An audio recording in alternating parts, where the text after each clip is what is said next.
ओम नमो भगवते वासुदेवाय।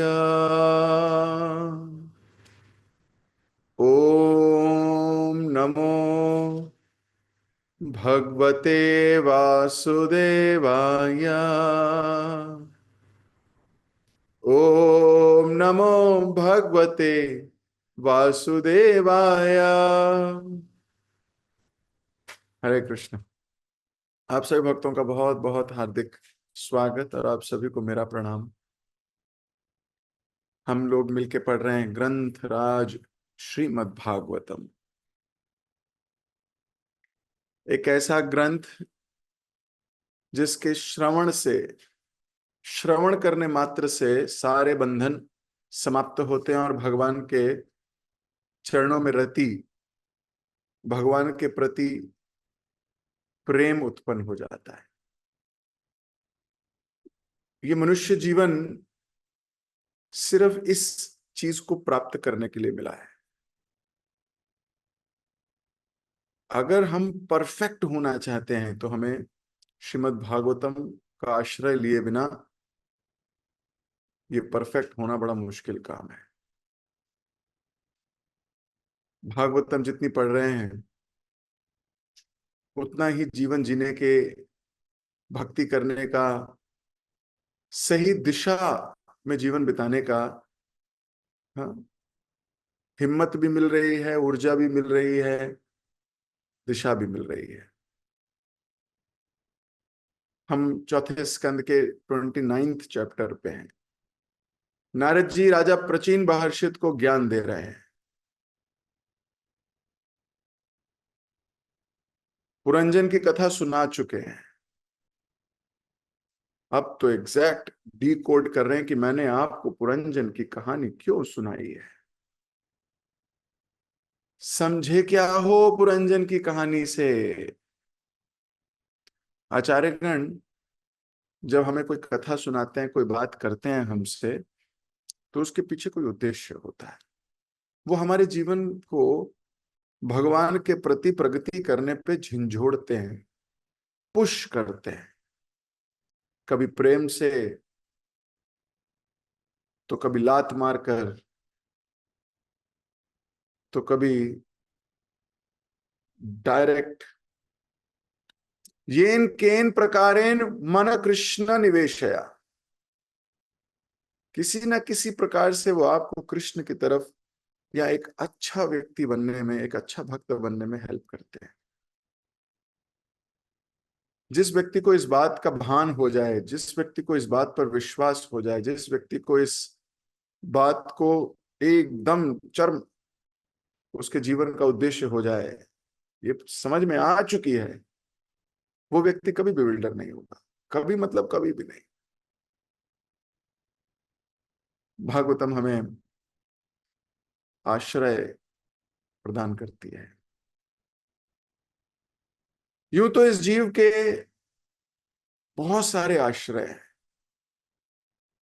एक व्यक्ति अपने जीवन में बहुत से लोगों पे आश्रय लगा के चलता है, जैसे माता पिता, जैसे धन, जैसे LIC, जैसे अपनी शक्ति, अपना ज्ञान।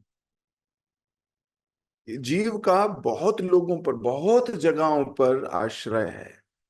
वो सोचता है मेरे माता पिता मुझे बचा ले, भूल जाता है कि माता पिता भी यही सोच रहे हैं कि मेरा बेटा मुझे बचा लेगा।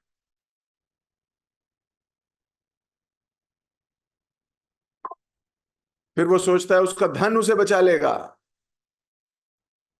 धन भी यही सोच रहा होता है, कितने दिन इसके पास रहूंगा, इसके बाद कहीं और जाऊंगा।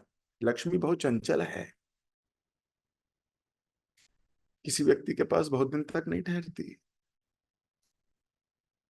वो सोचता है धन मुझे बचा लेगा, वो धन वहीं रह जाता है, ये धनाधन हो जाता है। ये निकल जाता है संसार से। कोई सोचता है कि उसका यश उसे बचा लेगा। यश अपयश में बदलते समय नहीं लगता। हमने देखा किस प्रकार 15 मिनट में एक देश की पूरी व्यवस्था ही हिल गई। वो जो प्रधानमंत्री है उसको अपने देश से भागना पड़ा। जिस देश का वो प्रधानमंत्री है उसी देश से उसको चुप के निकल जाना पड़ता है। यश, पावर, पोटेंसी ज्यादा देर की नहीं है। किस पे आश्रित रहें? सगे संबंधियों पे आश्रित पॉसिबल नहीं है।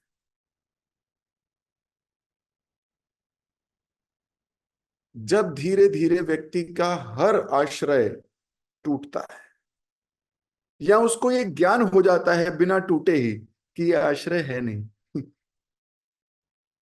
बुद्धिमान जीव क्या करता है? बुद्धिमान जीव कृष्ण पर आश्रित होता है। गुरु कृष्ण प्रसाद पाए भक्ति लता बीज। वो गुरु और कृष्ण पे आश्रित होता है, बाकी सब चीजों पे उसे पता है आश्रय हुआ तो अल्टीमेटली कोई पता नहीं। जिस पे आश्रित हैं उनका कौन, उनका ही आश्रय पता नहीं।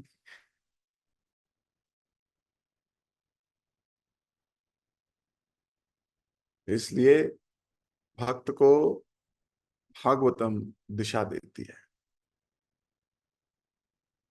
और अकिंचन करती है। अकिंचन, अकिंचन कृत्य पदाश्रितां ये करोति भिक्षुम गहे दीन दीन। भिक्षुम, चौराष्टकम, बिल्व मंगल ठाकुर लिख रहे हैं। अकिंचन, उसको अकिंचन का मतलब ये नहीं है कि उसके पास घर भी नहीं है। अकिंचन का मतलब ये है उसके पास अरबों खरबों रुपए हैं पर वो उसे अपना मानता नहीं है। अकिंचन का मतलब है उसके पास हो सकता है बहुत साजो सामान हो लेकिन उसके साजो सामान के साथ उसकी कोई आसक्ति नहीं है। अकिंचन है। नमो अकिंचन वृत्ताया, कुंती महारानी प्रार्थना करती है। अकिंचनों के स्वामी है वही।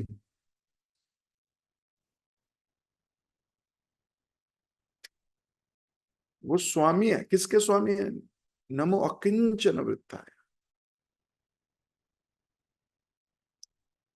तो अकिंचन होना बहुत बड़ी बात है, बहुत अच्छी चीज है। वो व्यक्ति सोचता है कि उसका आश्रय माता पिता हैं, हो नहीं सकते। माता पिता का स्वयं कोई पता नहीं। और इस संसार में, इस देश में, इस काल में वो आपके माता पिता हो सकते हैं। दूसरे कल्प में, दूसरे काल में आपके माता पिता कोई और हैं।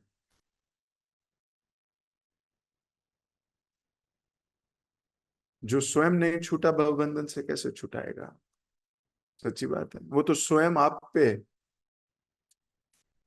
नजर लगा के बैठे हैं कि मेरा बेटा एक दिन शुद्ध भक्त बनेगा, ये जाएगा भगवत धाम, तो इसके सहारे मैं भी चलेगा।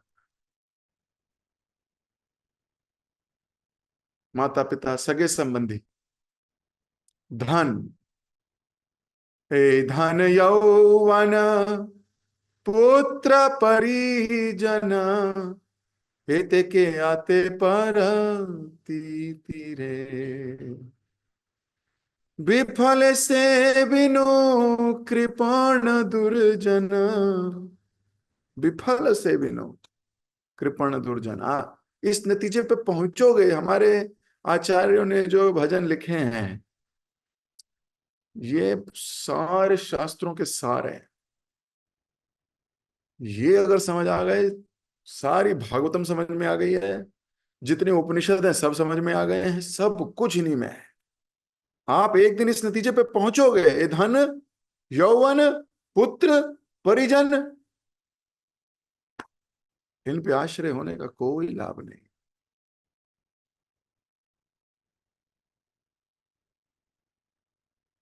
राजा प्राचीन महर्षि को नारद जी समझा रहे हैं, एक एक करके सारे आश्रय टूटेंगे और कृष्ण आश्रय अगर ले लिया तो आपकी नैया पार हो जाएगी।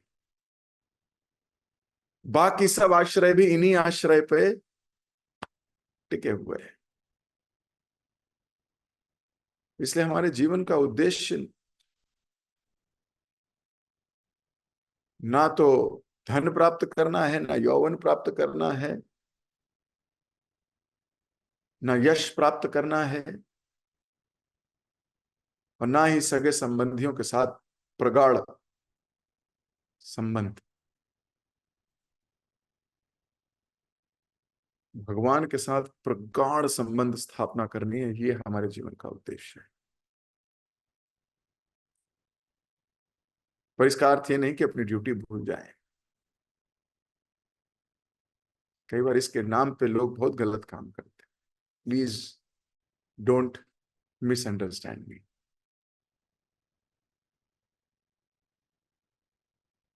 जिस प्रकार एक कैशियर, बैंकर रोज लाखों के नोट गिनता है, लाखों रुपए देता है, ना आते वक्त खुशियां मनाता है और ना जाते वक्त रोता है, लेकिन अपना कर्म करता है, अपना धर्म करता है। नारद जी अभी राजा प्रचीन महर्षित को डिकोड करके बता रहे हैं कि तुम कहां इन्वेस्टमेंट किया तुमने। आपने अपने जीवन की लाइफ एयर, अपने जीवन की इन्वेस्टमेंट कहां की हुई है।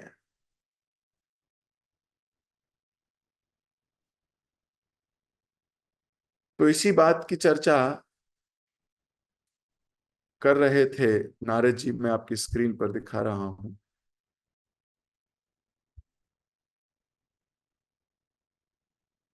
यमराज के अनुचर मृत्यु के सैनिक कहलाते हैं। तो यमराज के जितने भी अनुयायी हैं वो क्या कहलाते हैं? सैनिक, मृत्यु के सैनिक। यमदूत बोलते हैं इनको, यमदूत। देखो, अगर आप किसी क्रिकेटर के अनुचर हो तो क्रिकेटर ही बनोगे। किसी म्यूजिशियन के अनुचर हो तो आपको म्यूजिक गाना आ जाएगा। किसी डांसर के अनुचर हो आपको डांस करना आ जाएगा। किसी भक्त के अनुचर हो तो आपको भक्ति करनी आ जाएगी। और यमराज के अनुचर हो तो यमदूत ही बनोगे। है कि नहीं? जिसके पास जो है वो वही आगे देता है। अगर आप मुझसे पूछोगे कि प्रभु जी आप क्या कोडिंग सिखा सकते हो हमको, C++, जावा, तो मैं बोलूंगा मैं नहीं सिखा सकता। हाँ, मैं थोड़े शास्त्रों को डिकोड जरूर कर सकता, वो भी उतना ही जितना मैंने अपने सीनियर से और आचार्यों से सुना, वो पेश कर सकता हूं। C++ नहीं सिखा सकता, ऑरेकल नहीं सिखा सकता। क्यों? क्योंकि मेरे में है नहीं। तो व्यक्ति में जो है वो आपको वही दे सकता है। जिसमें भक्ति है उसके अनुचर बनेंगे तो क्या होगा? भक्ति आ जाएगी। मुझे याद है भक्ति, परम पूज्य भक्ति आश्रय स्वामी महाराज से किसी ने प्रश्न पूछा, महाराज हमें किसकी सेवा करनी चाहिए? बहुत हम लेक्चर में सुनते हैं वैष्णवों की सेवा करो, वैष्णवों की सेवा करनी चाहिए। हमें एक संक्षिप्त में बताइए, हमें किसकी सेवा कर, कौन से भक्त की सेवा करनी चाहिए? और हमें एक लाइन में बताइए अगर आप बता सकते हैं। महाराज ने बोला, सुनो फिर, जिस भक्त की श्रवण में रुचि आसक्ति आ गई है सिर्फ उसी की सेवा करनी चाहिए, और किसी की सेवा करने की जरूरत।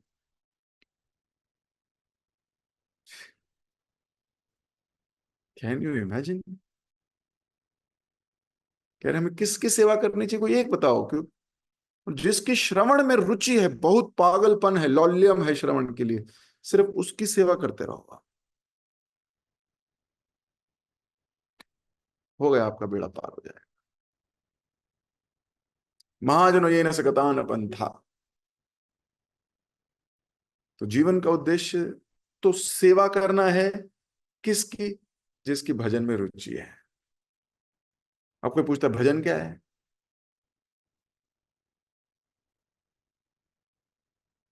मंदिर में झाड़ू लगाना भी भजन है।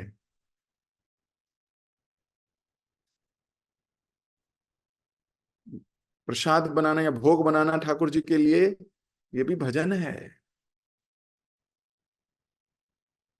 पोछा लगाना भजन है। पर अगर उद्देश्य कृष्ण की संतुष्टि है तो।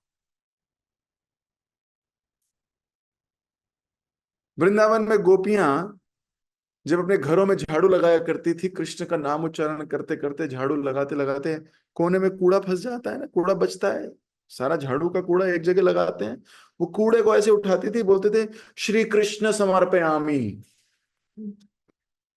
लो कर लो, कूड़े को भी श्री कृष्ण तोभ्यम समर्पयामि। ये सारा कार्य आपको समर्पित है। मेरा मन, मेरा तन, मेरा कर्म सब भगवान को समर्पित है। अब एक्टिंग मत करना इस चीज की जो मैंने कह दिया कि आप भी आज करने लगो आज से। मटर पनीर मेरा, कूड़ा कृष्ण त्वम समर्पयामि है। Don't try this at home, stunts are performed by experts. इसलिए हमें उनका कॉपी नहीं करना है, उन्होंने जो कहा है वो करना है, जो वो करते हैं वो नहीं करना है। लेकिन हम ह्यूमन बीइंग्स हैं, जो करते हैं ना उससे प्रभावित होते हैं, जो वो कहते हैं वो तो सुनते ही नहीं।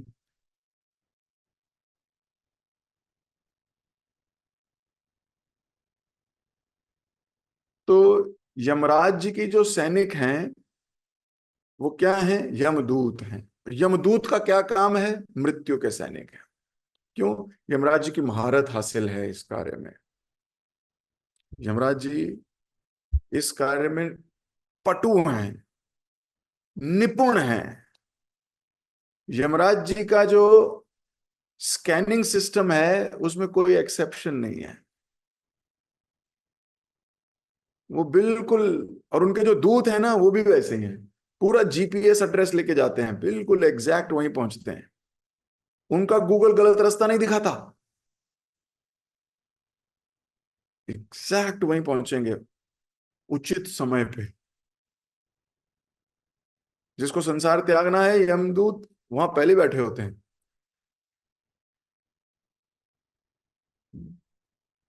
अजामिल के केस में पढ़ते हैं, विष्णुदूत बाद में आए।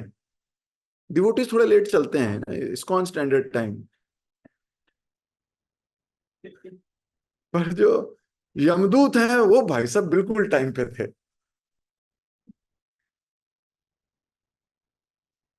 तो यमदूत बिल्कुल टाइम पे आए, विष्णुदूत थोड़े लेट हो गए। तब तक बेचारे बांध बूंद चुके थे अजामिल को ये। So devotees are transcendental. Devotees are trans, उनको समय भी नहीं बांध पाता, वो समय के बंधन से आगे हैं, ट्रांसेंडेंटल हैं। मैं ये नहीं कह रहा कि सारे भक्त लेट होते हैं, ये मत सोचिएगा। मैं कह रहा हूं वहां ऐसा हुआ, और वहां ऐसा हुआ वो भी कृष्ण की योजना से हुआ। इट इज नॉट कि दे आर फॉलोइंग आईएसटी। हमारा इस्कॉन स्टैंडर्ड टाइम तो है ISKCON stretchable time. You stretch it, 40 minutes की class, stretch it into 3 hour class. 45 minute पढ़ना था प्रभु जी, वो हो गए 3 घंटे हो गए। और फिर उसके बाद प्रभु जी बोलते हैं अब मैं क्लास शुरू कर रहा हूं, अभी तो भूमिका हुई थी। हो गया काम। मुझे याद है एक बार बलराम जयंती पे भक्त लोगों ने कहा प्रभु जी कुछ बलराम जी पे पढ़िए। मैंने कहा चलो पढ़ते हैं, वैसे ही फास्ट है, प्रसाद की याद नहीं आएगी। वो क्लास शुरू हुई, 1 घंटा हो गया, 2 घंटे हो गए, 2.5 घंटे हो गए, 3 घंटे हो गए, 3.5 घंटे हो गए, 4 घंटे हो गए, 4.5 घंटे हो गए, 5 घंटे हो गए, 5.5 घंटे हो गए, 6 घंटे क्लास चली। और अभी भूमिका ही बनी थी बलराम जी पे है।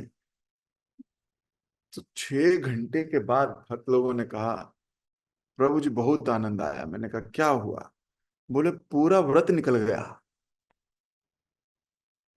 कथा सुनते सुनते, नहीं तो सब याद आ रहा था, शाही पनीर दाल। हाँ, तो जब भक्ति में घुसते हैं, श्रवण पे जब लालसा आती है, तो वो ट्रांसेंड कर जाते हैं मोड्स को, तीनों गुणों से ऊपर उठ जाता है व्यक्ति उस वक्त। शायद इसी को एहसास करते हुए महाराज जी कह रहे थे कि किसकी सेवा करनी है, जिसकी श्रवण में बहुत लालच है, जिसको वो छोड़ता नहीं है। जो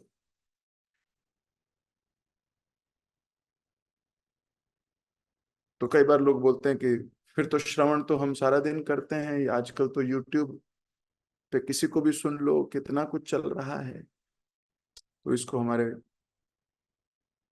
मोहन रूपा प्रभु जी ने थोड़े दिन पहले क्लियर किया। स्वजातिया सुस्निग्धा, उसी से श्रवण करना है बस। जो स्वजातिया है, हम देखते हैं लोग आजकल कुछ भी देखते हैं, चाहे वो इस्कॉन का हो, इस्कॉन के बाहर का हो, किसका भी हो, कुछ भी सुनते हैं गलत। पर फिर बोलते हैं नहीं प्रभु जी, पर वो बात तो भगवान की ही कर रहा है, बात तो एक्चुअली में भगवान की हो रही है।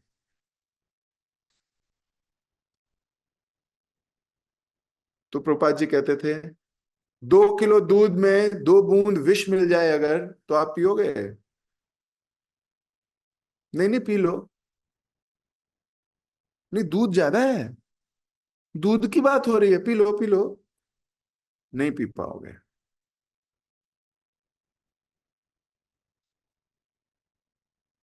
तो कई बार लोग कृष्ण की ही बात करते हैं, पर उनके बात के पीछे का मर्म कुछ हो रहा है।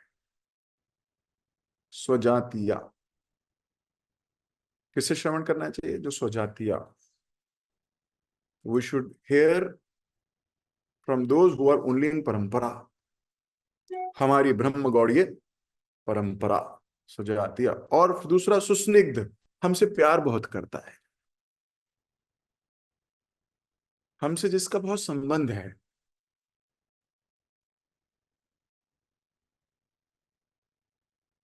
नहीं तो क्या होगा? It will be nectar shopping. तो इसलिए हर परंपरा से बाहर मत सुनिए, मत सुनिए, चाहे कोई कितना भी अच्छा बोलता। एक बार कुछ भक्त कीर्तन कर रहे थे, तो प्रभुपाद जी से पूछा, प्रभुपाद जी कितना अच्छा कीर्तन कर रहे थे ना हम। प्रभुपाद जी ने बोला, मटेरियल वर्ल्ड के लोग ज्यादा अच्छा करते हैं। बोले हैं प्रभुपाद? बोले तुम उनसे ज्यादा अच्छा कॉन्गो बजा सकते हो? बोले नहीं। उनसे ज्यादा अच्छी बांसुरी बजा सकते हो? बोले नहीं। उनसे ज्यादा अच्छा हारमोनियम बजा सकते हो? नहीं। बोले हमारा उद्देश्य तो बहुत अच्छा करने का है नहीं ये, हमारा उद्देश्य तो हृदय से करने का है। मैं सबसे अच्छा करता हूं, ये कोई प्रोसेस नहीं है, ये कोई प्रोसेस नहीं है। हमारा तो भावग्रही जनार्दन के भक्त हैं हम, सुरग्रही जनार्दन के थोड़ी भक्त हैं। भावग्रही जनार्दन के भक्त हैं। इसलिए हमें बिल्कुल क्लियर भाव रखना चाहिए। इसलिए स्वजातीय और सुस्निग्ध। नहीं तो हमारा मन तो इधर उधर बहुत भटकता है, कोई क्लिप आ जाती है, अरे इन वाले स्वामी जी के तो बहुत सारे भक्त हैं, बहुत फॉलोअर्स हैं इनके, जरा सुनता हूं इनको भी, बस हो गया काम तुम्हारा।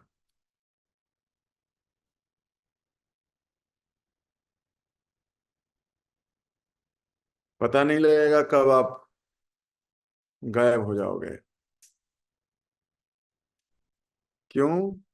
क्योंकि ऐसा कहा गया, 6 प्रकार के असत्संग हैं।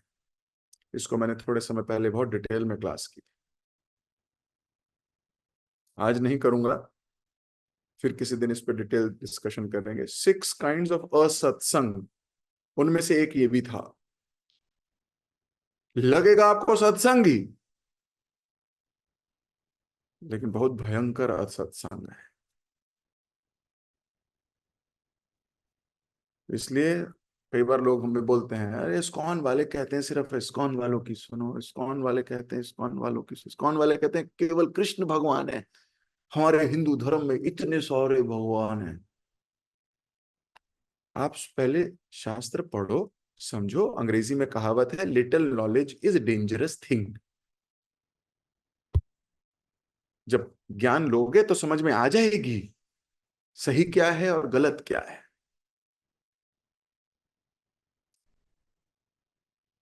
लेकिन बिना ज्ञान के, उस विषय में ज्ञान नहीं है लेकिन अपने को बोलते ज्ञानी ही है, जबकि उस विषय में कोई ज्ञान नहीं है।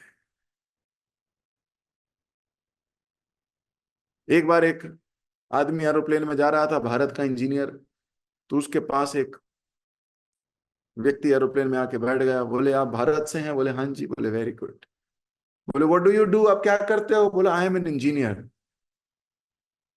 तो फटाफट अपने बैग में से मोबाइल निकाला, बोला, भाई साहब मेरा मोबाइल खराब हो गया, ठीक कर दोगे क्या? तुम इंजीनियर हो। अब इंजीनियर का मतलब ये थोड़ी है वो जिंदगी में हर चीज ठीक कर देगा। हाँ, मान लिया इंजीनियर की दिमाग चलता है प्रॉब्लम को सॉल्व करने में, मान लेते हैं। लेकिन इसका मतलब ये थोड़ी है कि वो mobile repair engineer washing machine भी रिपेयर कर देगा। पर क्योंकि इंजीनियर है, करो। नहीं नहीं, तुम इंजीनियर हो, करो। ऐसा थोड़ी होता है। हाँ, इंजीनियर ट्रेन किया जाता है, प्रॉब्लम ढूंढो और प्रॉब्लम को सॉल्व करना सीखो। एक इंजीनियर था लास्ट ईयर बैच में, बहुत इंटेलिजेंट व्यक्ति। तो वो एक दिन रात को सोने लगा, अपने मॉस्किटो नेट लगाया उसने, भयंकर तरीके से एक एक करके बंद किया और आराम से सो गया। सुबह उठ के देखता है, यहाँ काटा, यहाँ काटा, यहाँ काटा, यहाँ काटा, इधर काटा। बोला, मच्छर कहाँ से घुस गया? मैंने तो मच्छरदानी में सोया हूँ, मच्छर कैसे घुस गया? प्रॉब्लम, टुम टुम टुम, सॉल्व करनी है प्रॉब्लम। तो देखा इतना सा छेद था मच्छरदानी में। बोला, ओ, अब इस छेद को ये, अब ना सुई है ना धागा है, सिलना आता नहीं, पर प्रॉब्लम है, सॉल्व तो करनी है, आई एम इंजीनियर। तो क्या किया, साथ में थोड़ी दूर एक और छेद किया। पुराने वाले छेद में से एक पाइप निकाली, पाइप लगाई, और उसका पाइप का मुंह दूसरे छेद में लगा दिया। बोले, अब मच्छर इधर से आएगा, इधर से निकल जाएगा, मच्छरदानी में नहीं घुसेगा। Solve the problem. No doubt, innovative problem solver. और अगर आप इंजीनियर हो मोबाइल के, इसका मतलब ये थोड़ी है आप एसी भी ठीक कर दोगे, पॉसिबल नहीं है। You require different expertise. लेकिन भक्त एक ऐसा जीव है जिसको मालूम है मेन प्रॉब्लम क्या है हमारी। वो मेन प्रॉब्लम पे फोकस करके उसको ठीक करने का प्रयास करता है। We are engineers of Krishna. हम मेन प्रॉब्लम सॉल्व करेंगे, मेन प्रॉब्लम, छोटी छोटी प्रॉब्लमों के पीछे पेचकस लेके नहीं घूमेंगे। मेन प्रॉब्लम है कि हम इसी चक्र में फंसे हुए हैं। पुनरपि जननम पुनरपि मरणम पुनरपि जठरी जठरे शयन। हर बार कहते हो किसी को मम्मी मम्मी मम्मी, अगली बार किसी और को बोलते हैं मम्मी मम्मी, कभी किसी भाषा में तो कभी किसी भाषा में। ये मेन प्रॉब्लम है, यहां फंस गए हम। इससे निकलना है। तो नारद जी निकलने का तरीका बता रहे हैं हम सबको, और मैं आपकी स्क्रीन पे दिखाता हूं। तो अनुयायी, जिसके जिसके अंदर जो गुण है उसके अंदर वही गुण उसके शिष्य में भी जाएगा। तो यमराज जी के शिष्य में क्या गुण जाए? यमदूत हैं ये, परफेक्ट हैं। पर जो शरीर तथा मन संबंधी विविध क्लेश माने जाते हैं, प्रज्वर दो प्रकार के ज्वरों का सूचक है, अत्यधिक ताप तथा अत्यधिक शीत। प्रभुपाद जी लिख रहे हैं जैसे टाइफाइड और निमोनिया, है ना। कई बार प्रज्वर ज्वर हो जाए, ज्वर मतलब बुखार। बुखार दो तरीके से होता है, कई बार बहुत ठंड लग के और कई बार बहुत गर्मी। आप बदन छुओगे एकदम तप रहा होगा।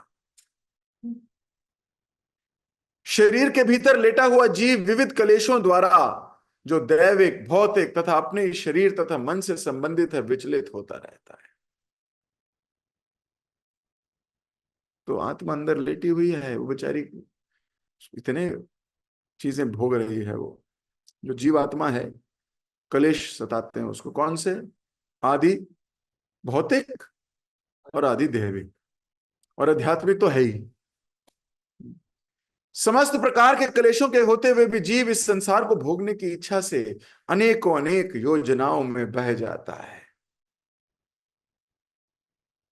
अब उसे पता है एक प्रॉब्लम्स है संसार में, लेकिन फिर भी बह जाता है। जैसे अर्जुन ने कहा, भगवान ऐसा क्यों होता है? हमें पता है ये चीज गलत है, फिर भी हम कर लेते हैं। क्यों हमारा विवेक मर जाता है?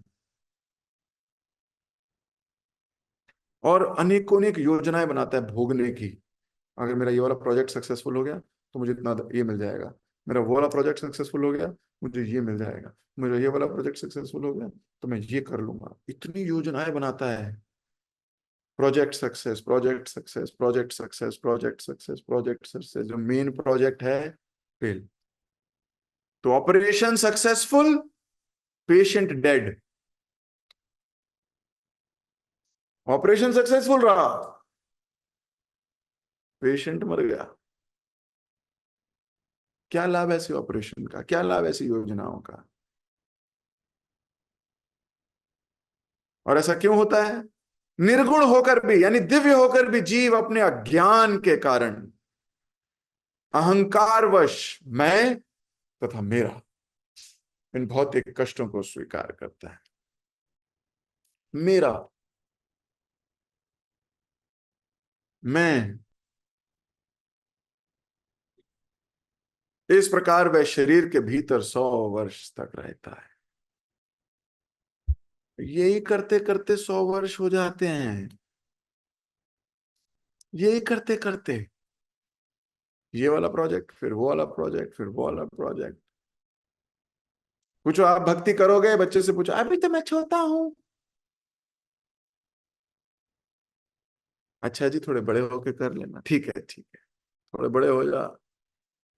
बस अब मैं कुछ पढ़ लूं, बस थोड़ा सा, थोड़ा पढ़ लूं, मेरी बस पढ़ाई हो जाए एक बारी, फिर मैं करूंगा अच्छे से भक्ति। ठीक है जी, पढ़ लेते हैं। पढ़ लेता है, बन जाता है इंजीनियर, बन जाता है सीए। अब कर ले भक्ति। बस थोड़ी नौकरी मिल जाए ना, एक तगड़ी सी, एक जबरदस्त सी।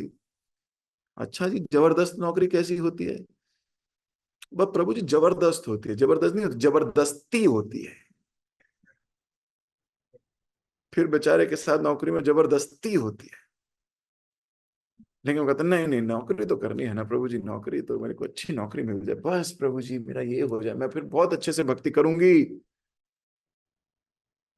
बस एक बार ये वाला एग्जाम क्लियर होके, ये वाला मेरा, है ना, चीफ आर्किटेक्ट बन जाऊं मैं, है ना, आई विल बिकम बेस्ट।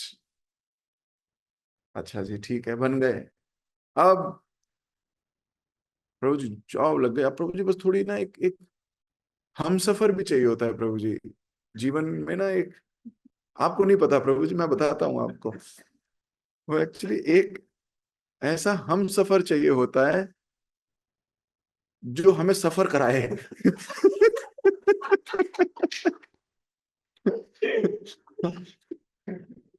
कोई ऐसा हम सफर चाहिए जो हमें सफर कराए, बहुत बहुत सफर कराए। आप नहीं समझोगे प्रभु जी, वो चाहिए होता है वो। अच्छा ठीक है जी, ले लो हम सफर। अब वो हम सफर हो जाता है, फिर दोनों सफर करते हैं। अब कर लो भक्ति, थोड़ी अब कर लो। बस प्रभु जी, बस ये ना थोड़ा स्टार्टिंग के ना, शादी के थोड़े से स्टार्टिंग के डेज थोड़े मुश्किल होते हैं ना, एडजस्टमेंट प्रॉब्लम्स होती हैं प्रभु जी, थोड़ा बस मैं थोड़ा सा एडजस्ट हो जाए, ये मेरी सांस काबू में आ जाए मेरे। बाकी मैं प्रभु जी, मैं एकदम जबरदस्त भक्ति करना चाहती हूँ। मेरे अंदर, आपको पता नहीं है मेरे अंदर कितना कितना भक्ति के प्रति ना मेरी जिज्ञासा है अंदर ना, मेरे एकदम धधक रही है भक्ति एकदम। वो बस वो मेरी सांस की वजह से ना थोड़ी प्रॉब्लम होती है। अच्छा, बेटे को पूछो, बेटा तुम कर लो भक्ति, मैं अपनी बीवी का कष्ट देख नहीं सकता। अरे थोड़ा भक्ति कर लो। एक्चुअली ना वो क्या है ना, आदमी बीच में पिसता है प्रभु जी। इधर माँ है वो भी परेशान, इधर बीवी है, मैं तो बीच में फंस गया प्रभु जी, मैं अभी तो मैं ना फिसता फिसता फिस गया हूँ, तो दोनों ठीक हो जाएंगे ना ये दोनों।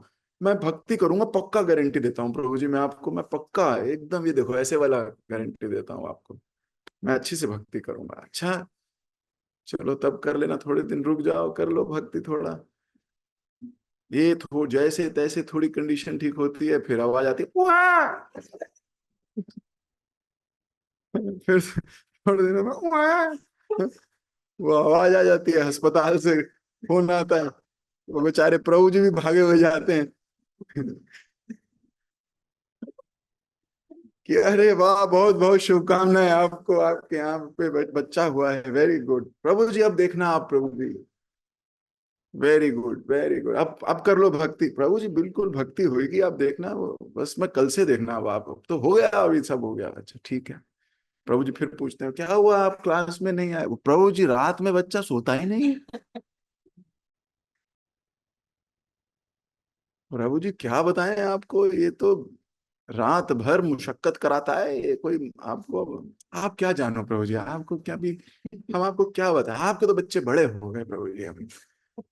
अरे हम हमें पता है हमें कैसे जीना होता है, रात भर ऐसे लेके घूमते रहो, ऐसे ऐसे करते रहो, ये रॉक एंड रोल स्टार आया है हमारे घर।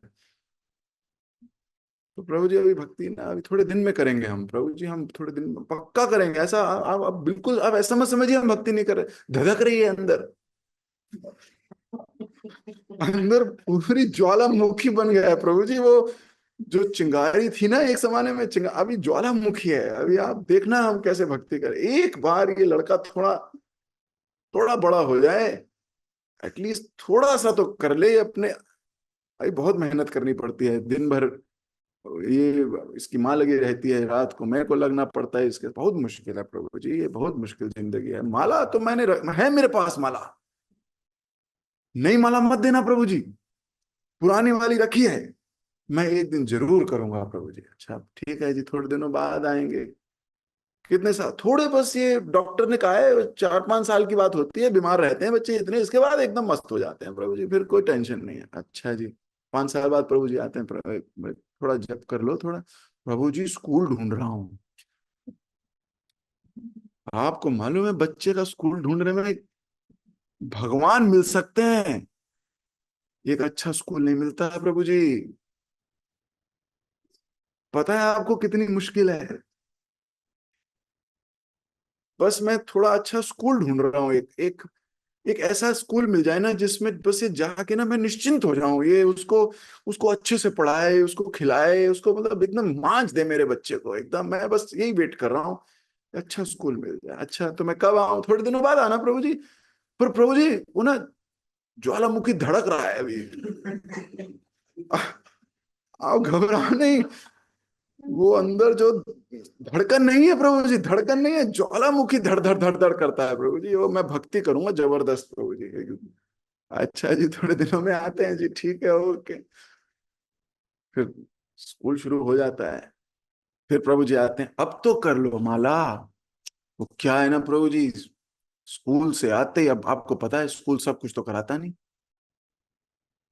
मुझे ना प्रभु जी अपने बच्चे को एकदम होलिस्टिक ग्रोथ देनी है, होलिस्टिक ग्रोथ, उसको ना वो तो गिटार भी आना चाहिए प्रभु जी, उसको उसको स्केटिंग आनी चाहिए प्रभु जी, उसको ना वो एकदम पक्का ऐसा बनना चाहिए वो, मुझे उसको ये सारी स्किल्स देनी है। आपको पता है प्रभु जी 21वीं शताब्दी आ गई है, आपको मालूम है 21st सेंचुरी स्किल चाहिए बच्चे को अब लड़ने के लिए, आगे नौकरियां खतरनाक हो रही हैं, कैसे पेट पालेगा ये अपने परिवार, हम तो पल गए प्रभु जी, हमने तो कुछ कर लिया प्रभु जी, इसके लिए ना मुझे बहुत कुछ करना है प्रभु जी, अभी मैं करूंगा प्रभु जी, धड़क रहा है एकदम अंदर बिल, मैं कैसे दिखाऊं आपको, धड़क रहा है अंदर, पूरा धबक धबक हो रहा है, बस किसी दिन ये नालायक कुछ कर ले, स्कूल से आता है इसका होमवर्क कंप्लीट नहीं होता प्रभु जी, काम नहीं करता प्रॉपर, मैंने इसकी ट्यूशन रखना चाहता हूँ एक, बस मैं बस रख एक किसी वैसे बन जाए प्रभु जी, ये थोड़ा कुछ कर ले, ये मैं पक्का भक्ति करने वाला हूँ, मैं बिल्कुल बहुत अच्छे से, आप मैं आपको परेशान देख नहीं सकता प्रभु जी, आप मैं तो आपके चेहरे की मुस्कुराहट है ना प्रभु जी, वो बहुत जरूरी है प्रभु जी मेरे लिए, मैं जबरदस्त भक्ति करूंगा देखना। अच्छा प्रभु जी कर लो भक्ति अभी, अब मैं कब आऊं आपके लिए माला, कब पूछूं, बस थोड़े समय और प्रभु जी, अब ये बस बस थोड़ा ही समय और दे दीजिए, फिर देखना है एकदम बढ़िया हो जाएगा। तो थोड़े समय बाद प्रभु जी आते हैं, अभी अभी हो, अभी शुरू करें, अभी माला करोगे प्रभु जी? आपको मालूम है कट थ्रोट कंपटीशन है, कट थ्रोट कंपटीशन है। अभी प्रभु जी मैंने इसकी ट्यूशन लगाई, मैंने ये किया वो किया, मुझे लगता है माता पिता से अच्छा कोई नहीं कर सकता। अभी प्रभु जी मुझे ही लगना पड़ेगा इसके साथ, कोई चारा नहीं है प्रभु जी। मैं बस इसको जैसे स्कूल से आता है, मैं भी ऑफिस से आके 1-2 घंटे मैं लगता हूं प्रभु जी इसके साथ, पूरी जान लगाता हूँ। इसकी अंग्रेजी की, इसकी मैथमेटिक्स, एक्चुअली इसकी माँ मैथ्स नहीं करा सकती प्रभु जी, वो बाकी तो करा लेती है, पर वो प्रभु जी वो मैं ही करा सकता हूँ, मैं लगा हुआ हूं मैं प्रभु जी, मैं आज इसको पूरा निखार दूंगा मैथमेटिक्स में। लेकिन प्रभु जी धड़क रहा है अंदर अभी, एकदम वो ज्वालामुखी एक नहीं अब दो हो गए हैं प्रभु जी अभी। शाबाश मेरे बच्चे, अब बता कब आऊं, अब तो पता नहीं प्रभु जी चले जाएंगे तब तक तो। नहीं प्रभु जी मैं भक्ति करूंगा प्रभु जी, उसके बाद उसकी 10th आ जाएगी प्रभु जी, उसके बाद उसकी ग्रेजुएशन प्रभु जी, मेरा बेटा एक बस नौकरी मिल जाए, इसकी शादी हो जाए प्रभु जी, इसके ये हो जाए, आदमी निकल लेता है संसार से, विभिन्न विभिन्न योजनाएं बनाता है और उन योजनाओं को अंजाम तक ले जाने की मेहनत करता है। प्रभु जी माला देते रह जाते हैं। व्यक्ति इस संसार में ऐसे कोई ना कोई एक्सक्यूज ढूंढता हुआ, ऐसे किसी न किसी छोटी छोटी योजनाओं में फंसता हुआ अपने जीवन की मेन आयु, मेन एनर्जी गवा देता है। फिर थोड़े समय में उसका आइडियल बनता है अजामिल, कहता है प्रभु जी कोई बात नहीं, पूरी जिंदगी नहीं कर पाया, एंड में ले लूंगा भगवान का नाम, एक बार लूंगा सीधा गोलोक। भूल जाता है कि जो इनका उस्ताद है ना, वो छलियों का उस्ताद है, चोरों का राजा है, कपटियों शिरोमणि है। महाप्रभु तो सुबह बोल रहे पक्का पक्का लुटेरा है, ये उन्हें लूटने की कोशिश करता है, लूट जाता है। फिर अगले जन्म में किसी के गर्भ से जन्म लेके बोलते हैं मम्मी, और ये जीवन चक्र चलता रहता है। बीच बीच में कुछ इंजॉयमेंट भी आती है, तीज आ जाती है, सोचता नहीं यार मस्ती भी है जिंदगी में, मजा भी है, ऐसा नहीं। ये छोटी छोटी चीज उसको इस संसार में और बांधती है। उसको ऑब्जेक्टिव नहीं पता उसका, एंटरटेनमेंट पता है उस फेस्टिवल का, ऑब्जेक्टिव नहीं पता, भूल जाता है। भगवान की योजना छोड़, गुरु की योजना छोड़ अपनी योजना बनाता है, अपने को इतना स्मार्ट समझता है कि मेरी योजना कारगर हो जाएगी। ये नहीं पता कि इस संसार की सक्सेस स्पिरिचुअल वर्ल्ड का फेलियर भी हो सकती है, और इस संसार का फेलियर स्पिरिचुअल जगत की सक्सेस भी हो सकती है। जिसके लिए भक्ति श्रेष्ठ है वो इन योजनाओं में नहीं फंसता, नहीं फंसता, वो कोई एक्सक्यूज नहीं देता, वो तो यही कहता है कि मैं अब सुधर के आज से सही करता हूं। इसलिए जीवन के महत्व को समझना होगा हम सबको, आसान नहीं है महत्व को समझना। क्यों? क्योंकि बहुत सी चीजें भटक भटक जाता है व्यक्ति, तो यहां नारद जी ने बिल्कुल डिटेल में समझाया कि फंस जाओगे, और ये तुम पहले नहीं हो। देखो, महाजन लोग या भक्त लोग या आचार्य लोगों की जिंदगी में बहुत से लोग हैं, वो बहुत से लोगों के जीवन का पैटर्न समझते हैं। जैसे आज की डेट में बिग डेटा बोलते हैं हम इसको, बिग डेटा, या हम बोलते हैं AI, artificial intelligence. Artificial intelligence कैसे काम करती है? जब बहुत डेटा उसके अंदर जाता है, जितना उसमें डेटा जाता रहेगा वो और इंटेलिजेंट होती रहेगी। क्यों? क्योंकि वो पैटर्न निकालती है उसमें से, पैटर्न। अब डिवोटीज, आचार्यगण, उनके पास पचासियों एक्सपीरियंसेस हैं, उनके पास बिग डेटा है, वो डेटा के पैटर्न समझ लेते हैं, अनुभवी हैं, वो पैटर्न देख के बता देंगे अब अगला क्या होने वाला है। पैटर्न्स हैं। तो इन्होंने देखा है, नारद जी ने इतने पैटर्न देखे हैं, बोल रहे हैं कि जीव योजनाओं में फंस जाता है। अब नारद जी बोल रहे हैं तो उसको लाइटली नहीं लेना है। उन्होंने बहुत पैटर्न्स देखे हैं, वो जानते हैं कि यही फंसे, ऐसे ही लोग फंसते हैं। ये अब नेक्स्ट ईयर होगा, अब नेक्स्ट ईयर होगा, अब नेक्स्ट ईयर होगा। इसलिए वो गंभीर आत्मा, वो व्यक्ति जिसने ये समझ लिया है, डिकोड हो गया है उसका, वो कोई योजना नहीं बनाएगा। वो कहेगा मैं गुरु की योजना, कृष्ण की योजना के अंतर्गत अपना जीवन निर्वाह करूंगा।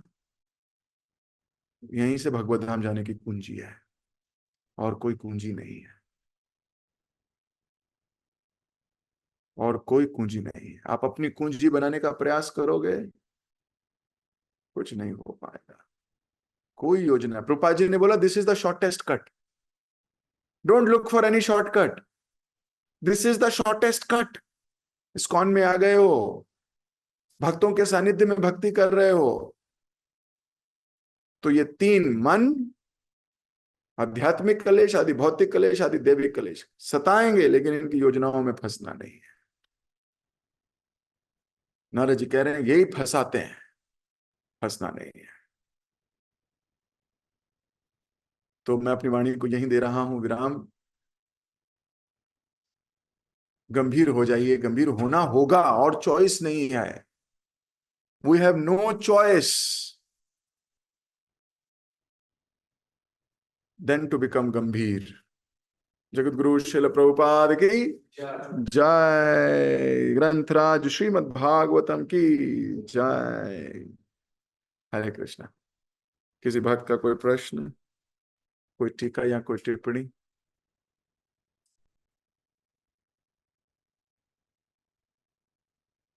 ओके, बहुत बहुत धन्यवाद। आपसे मुलाकात होगी कल सुबह। हरी हरी।